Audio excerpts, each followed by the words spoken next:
was beginning to appear that Andrew wasn't around anymore. It wasn't my son that was walking in the door whenever he came, and there wasn't really any point in listening to what he said because none of it was true anyway, or it was so mixed up with truths, who could tell? From the outside, Nancy Chalmers and her family seem to have everything figured out.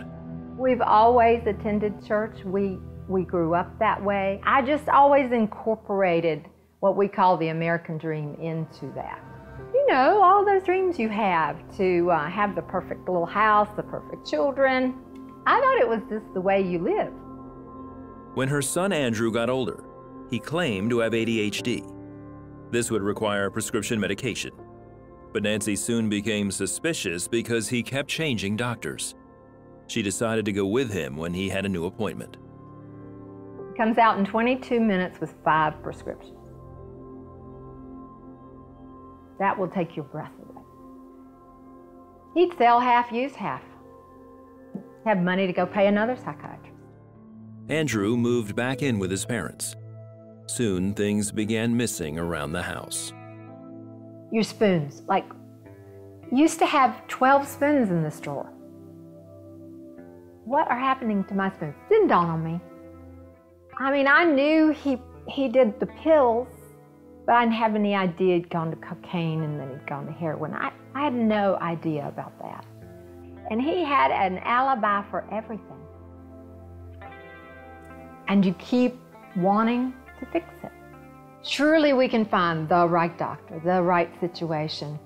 I didn't really have hope that God healed it. I didn't see any healing growing up. I saw people learning to live with their condition and thinking, how sad, my family's stuck with this. We felt like we were doing the right thing, giving him a safe place to live, because you don't want him to go live with a bunch of people, and get worse. And all the time, praying and crying, I would spend hours in my closet upstairs.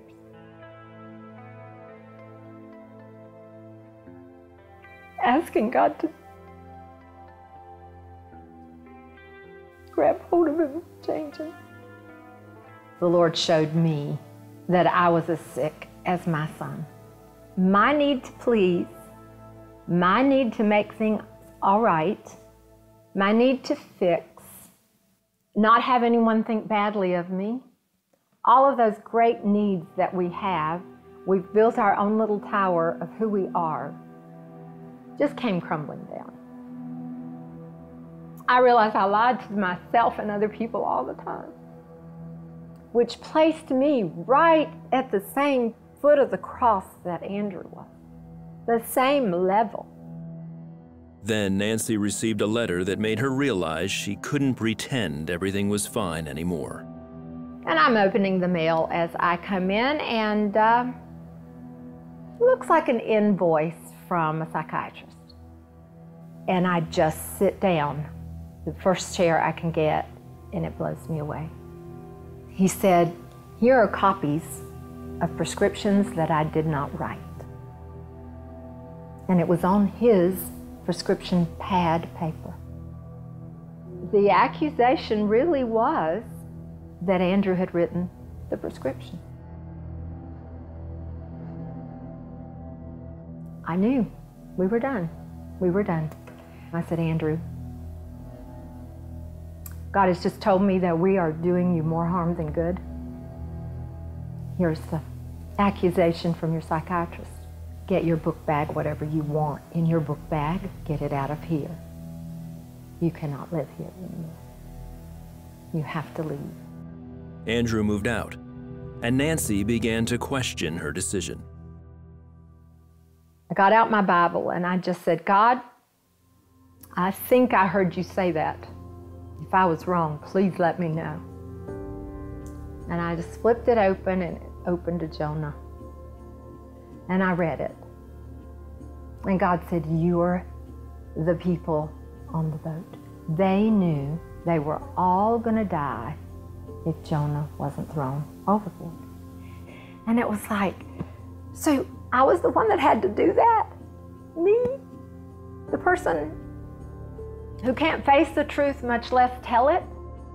Nancy continued to pray for her son. For 3 days, they didn't know where he was or if he was alive. Then he called asking for help and agreed to join a program called Teen Challenge. It just changed him, and he got him on his knees in total surrender. There is a healing time after addiction. Forgiveness is not trust.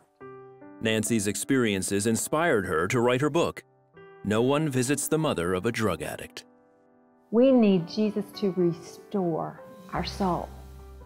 Not wear the clothes and the makeup and look like you got it together, but be vulnerable and say, I am not doing well. No one visits the mother of a drug addict because you don't tell them. You don't tell them. After years of healing, Andrew started a ministry called Take the City to help mobilize churches to reach people in their communities and see cities changed for God's glory. We're working together now. That is quite interesting to work for your son, and quite a joy. And that connection is coming back. Just take it all, Lord, because you're going to weave it together to turn it into something so amazing, because that's your job, not ours. And our children are his job. When you give him something, he can do anything with it.